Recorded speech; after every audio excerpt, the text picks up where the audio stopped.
I grew up in an old house. The kind that creaked when the wind blew and whispered when no one was talking.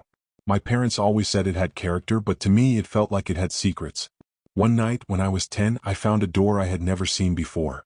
I was playing hide and seek with my younger brother Ethan. We had lived in that house our whole lives, so we knew every nook and cranny. But that night, as I ran into the hallway upstairs, I saw it, a door at the end of the hall, slightly ajar. It didn't make sense. There had never been a door there before. Curious, I stepped closer, the old floorboards groaning under my feet. The air felt colder near the doorway, heavy, like I was stepping into a place that didn't want to be disturbed. "Ethan?" I whispered, pushing the door open wider. Inside was a dimly lit room filled with dust and forgotten things. An old rocking chair sat in the corner, its wood splintered and worn.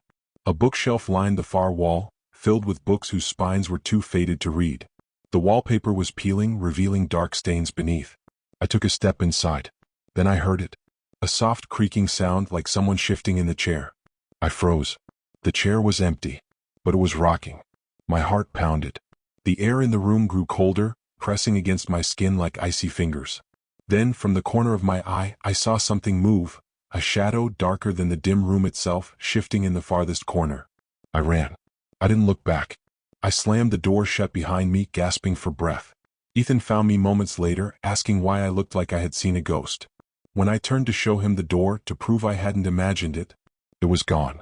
The hallway stretched out, untouched, as if the door had never existed. For years I told myself it was a dream, a trick of the mind. Until last month, when my parents decided to sell the house. We were packing up, going through old boxes in the attic, when I found something that made my blood run cold. A photograph, yellowed with age. It was our hallway. The same one I had walked 1,000 times. But in the photo there was a door at the end of the hall. And standing in the doorway was a figure, barely visible, its face turned toward the camera. I turned the photo over with shaking hands. In faded ink, a note was scrawled on the back. "Don't let it out."